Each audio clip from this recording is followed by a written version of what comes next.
Hello again, everybody. Todd Michael Putnam here from D&D Creative Table Designs, bringing you another adventure table idea. And this one are the ruins at the edge of the forest. The ruins at the edge of the forest. It's much more of a low-level type adventure, and the idea behind it is that there have been some ruins that have been at the forest for many, many decades, and people have not paid any attention to them. They haven't been inhabited by anything. But of late, something strange has happened. There's a portion of the forest that suddenly is just starting to age and die off directly out from the ruins themselves. It's almost like a straight line from the ruins headed out, and you can see where the trees are starting to turn like autumn and the leaves are starting to die and fall off. There's even a couple of trees here that have lost all their foliage, but other areas are still not yet touched by whatever this blight is. You can see that or it's getting there. You can see some of the trees are starting to turn a little yellow here at the edge of this area, and at this area as well. So there just seems to be a blight that's coming out, and ironically, or for some reason, it seems to be generated from or metastasizing from within the old ruins themselves. So the adventurers would come up along the forest road, and eventually turn left to get into see the ruins itself. And there they would find that it has been inhabited by goblins. And the goblins have taken up numerous defensive positions, and they'll be throwing spears and shooting arrows at them and stuff. And also, there's a Goblin Alchemist there. And the Alchemist is what the source of the problem is. He's created this brew that the goblins would go out and they would run through the forest, and they are throwing the brew into the trees and into the water supplies and areas and the forests, the rivers and stuff. And its toxicity is killing off the forest, creating the kind of landscape that goblins would prefer to live in, where everything is just about dead or dying. Unfortunately for the players, as they head off and they go in to try and take on the goblins directly here, the raiding crew, the most recent raiding crew, is going to be coming back from the goblin raids from here, and they're going to catch the players in a pincer movement.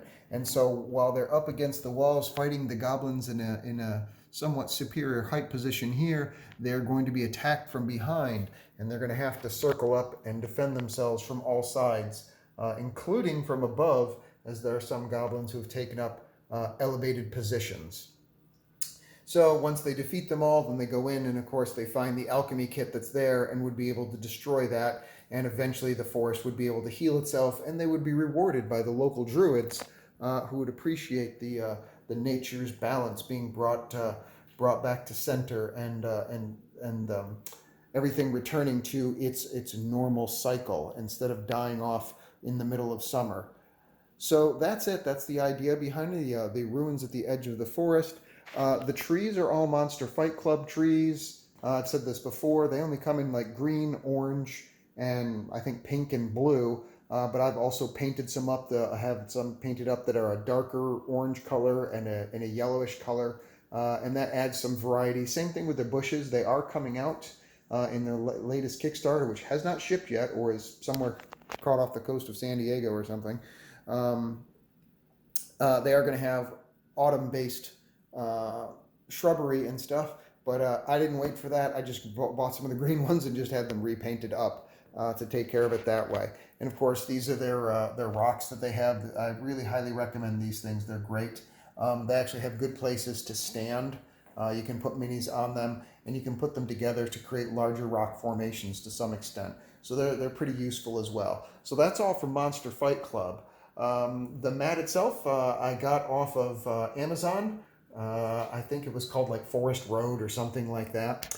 And then the tower and stuff is from a company called Mephidius. It is a 3D print design, so you can download the files and then print it out after you pay for it, and then just get it painted up, of course. And there's some ruined towers. The name of the company again is Mephidius, that you can get that from. I'm sorry, the lake is also from Monster Fight Club. And then last but not least, I actually have a new DM screen. I have a new DM screen. I've been using one of the exclusive DM screens that came out, one of their collector edition ones, But this one here is actually from Stat Trackers. Stat Trackers has a Friends and Foe Kickstarter that they did, which I jumped all in on. I use Stat Trackers all the time. They are fantastic. And so they came up with their new Kickstarter. They also have their own special DM screen for 5th edition D&D that has all the good information that you would need on it. Really, really well done. But then on top of that, the front side of it has a lot of fantastic, what I'm going to say is oldish school art. Not actually old school art, but really, really reminiscent of it. It's just beautiful. So I really enjoy that. That's from Stat Trackers. You're going to want to get in on that if you get the opportunity. Like I said, I use their Stat Tracker cards all the time.